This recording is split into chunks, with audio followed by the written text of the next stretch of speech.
Naima had always dreamed of starting her own business. She worked hard, planned every detail, and shared it all with her best friend Tara.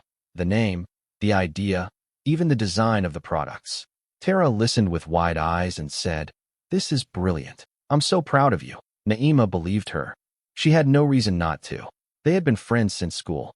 But a few weeks later, Naima's heart stopped. Tara had launched the exact same business. Same name, same concept, same packaging. It was everywhere. Instagram, TikTok, influencers shouting it out. People loved it. They had no idea it wasn't even hers. Tara went viral overnight, and Naima sat in silence, crushed and confused. The betrayal cut deeper than words. Her best friend had taken everything. Naima disappeared for a while. She cried, doubted herself, thought about giving up. But slowly, she started again. Quietly, she built something even better. New name, deeper story, and a product that touched real lives. When she finally launched, it didn't just go viral. It broke records. Celebrities wore it. News channels covered it. People switched to her brand, leaving Tara behind. Tara may have taken her idea, but Naima took back the entire market, with power, grace, and her own name shining brighter than ever. Chiku had always been the kind of person who believed in helping others rise. So when her best friend Sifa was struggling, no job, no money, completely down, Chiku didn't hesitate. She said, "Come work with me. Let's build something big together." Chiku already had a small business idea in progress, and she brought Sifa in as a partner. She shared everything, plans, passwords, suppliers, even her dreams. She thought they were building something together, something honest and strong. But things started to feel strange. Sifa began taking more control, holding secret meetings, changing account details.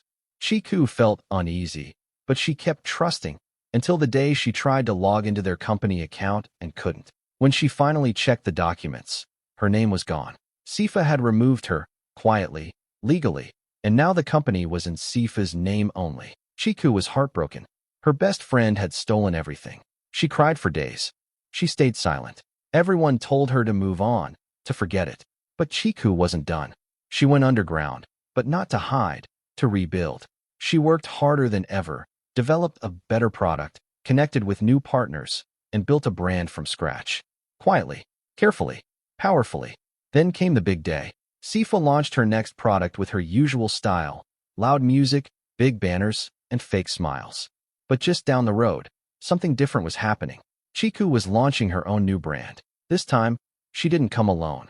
Government officials were there. Journalists came with cameras. Women from villages who helped her build the product stood proudly beside her. Her new brand was cleaner, smarter, and had a soul. Within hours, her products sold out. Her video went viral. The country noticed. And Sifa? Her launch barely made a sound. Chiku didn't need to fight. Her success spoke louder than any words. She had given Sifa everything, but now she had taken it all back, on her own terms.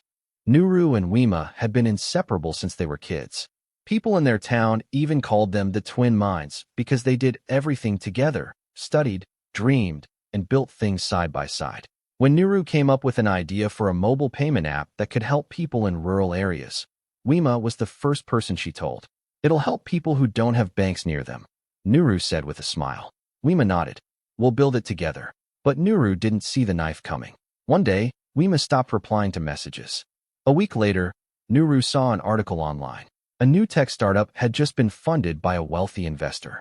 The app idea? It was Nuru's.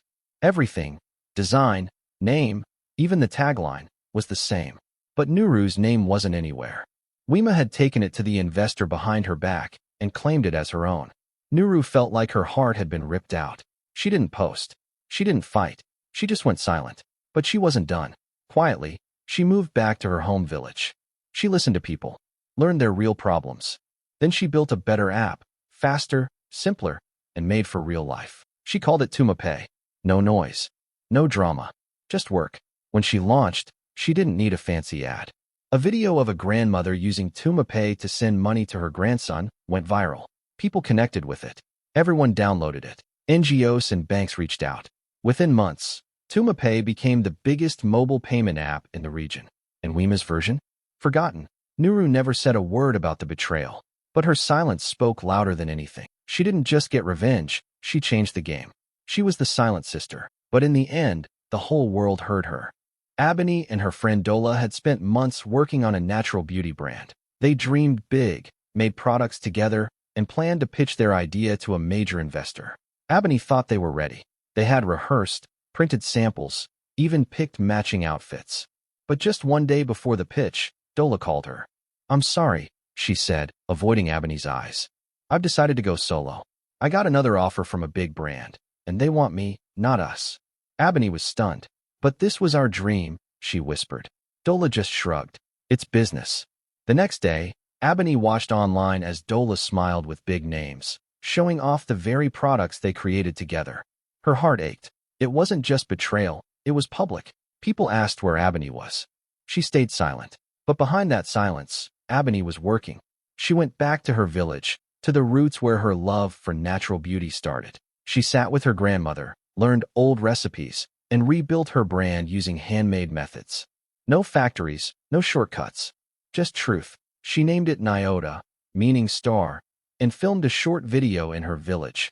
Women laughing, mixing oils, applying shea butter under the sun. She posted the video online. That night, it spread like wildfire. People called it real beauty. Celebrities reposted it. Orders flooded in. Within a week, Nyota was on every influencer's lips. Fashion magazines wrote about it. Stores begged to stock it. Meanwhile, Dola's brand, backed by money and ads, didn't connect. It looked fancy, but felt empty. Abeni never mentioned her. She didn't need to. She built her own stage, on her land, with her people, in her truth.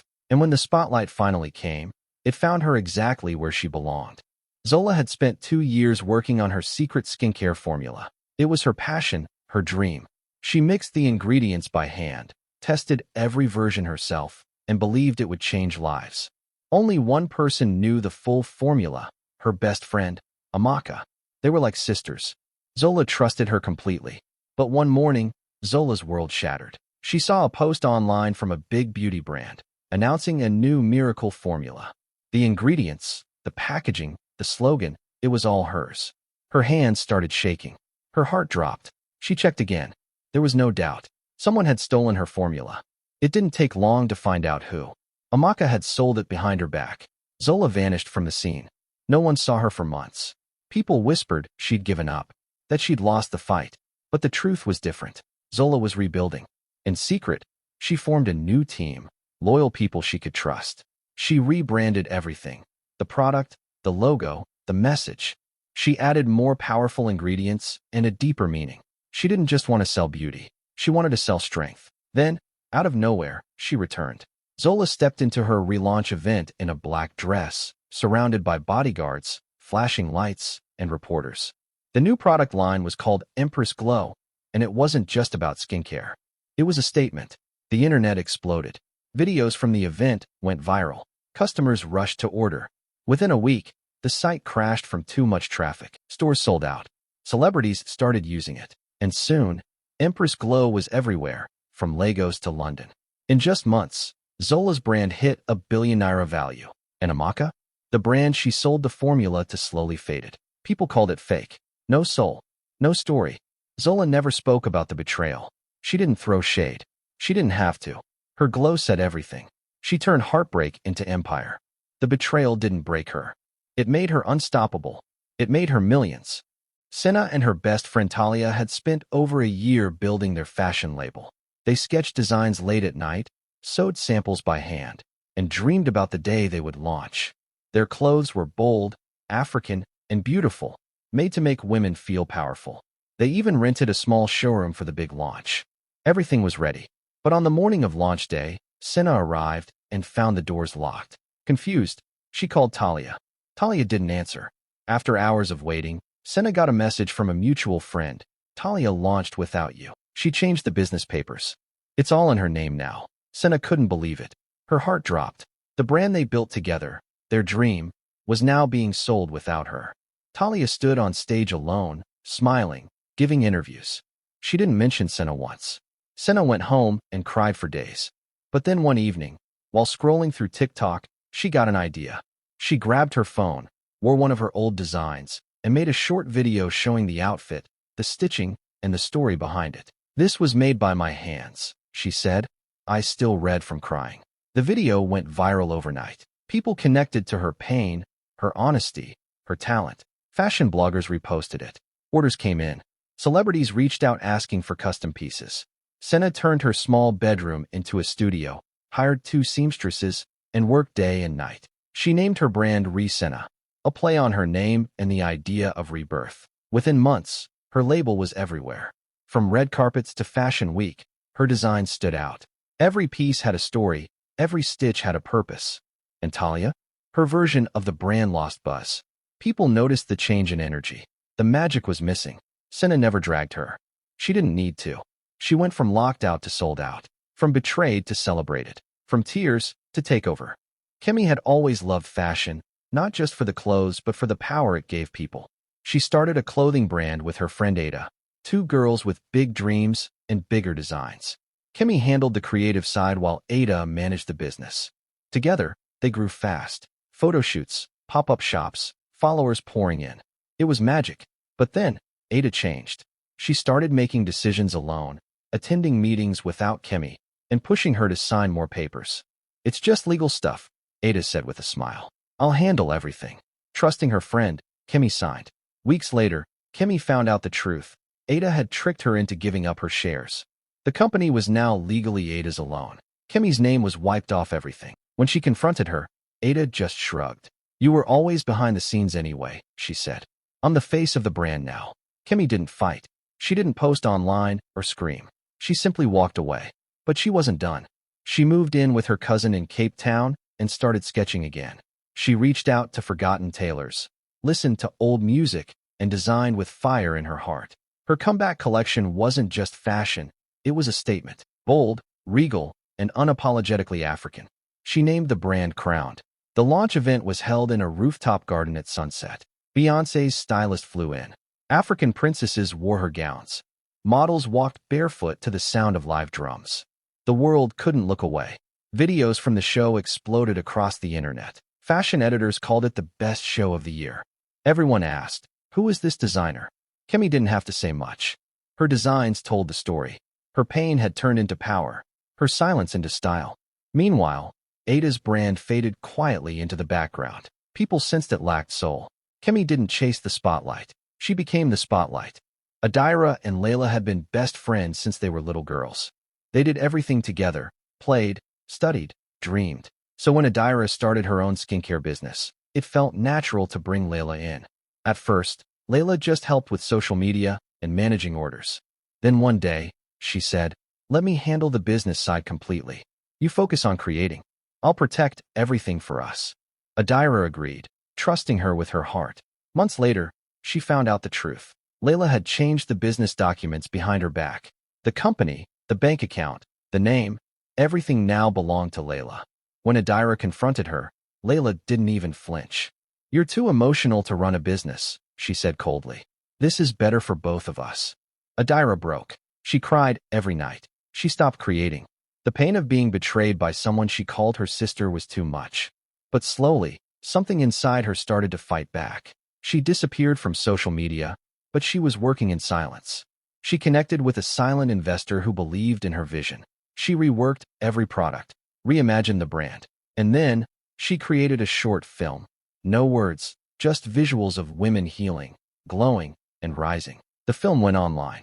Within hours, it went viral. People were crying in the comments, tagging their friends. Orders started pouring in. Stores asked to stock her line.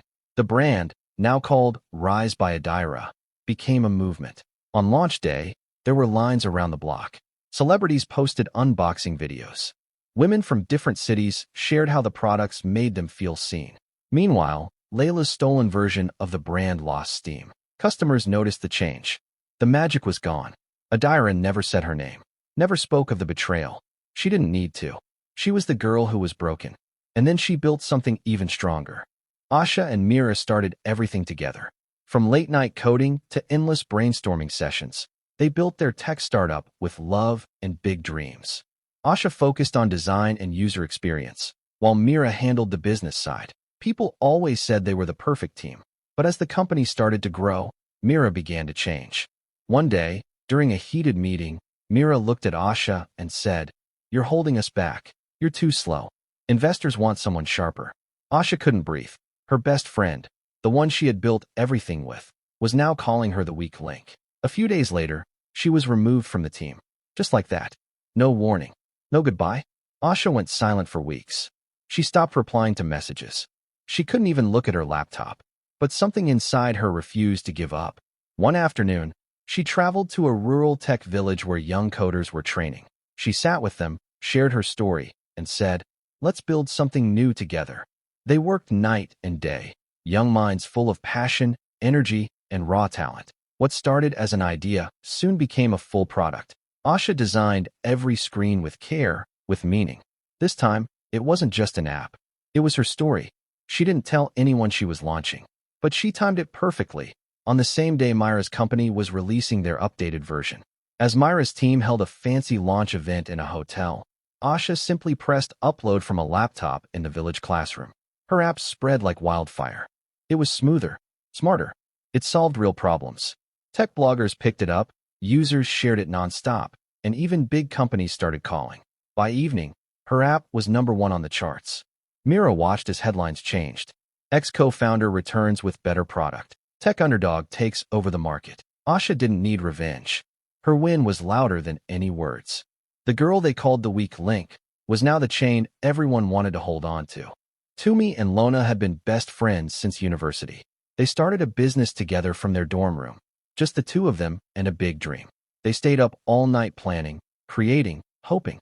So when a big investor showed interest, Tumi thought they had finally made it. But one morning, Tumi woke up to an email that crushed her heart. Lona had signed the deal behind her back, alone. No warning, no message, nothing. Lona took their shared dream and claimed it as hers. Tumi couldn't stop crying. Days turned into weeks. She avoided calls, locked herself in her room, and questioned everything. Her trust, her worth, her future. But somewhere in the silence, something inside her started to rise. Tumi wiped her tears and whispered, "She took my dream, but she won't take my voice." She picked up her broken pieces and started from scratch. No money, no fancy offices, just passion, grit, and sleepless nights. She reached out to new partners, told her story to strangers who believed in second chances, and worked harder than ever before. She wasn't chasing revenge. She was building something better, bigger, smarter. 3 months later, the same investor held a launch event for Lona's version of the business. It was all over the news.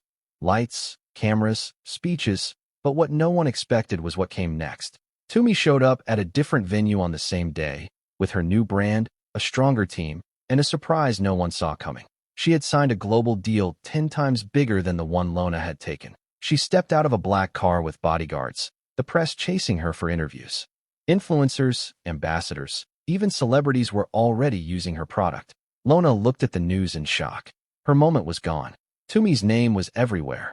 Tumi didn't smile out of spite. She smiled because she knew the truth. They stole her dream. So she built a new one, with stronger hands, louder voices, and a future no one could take from her again.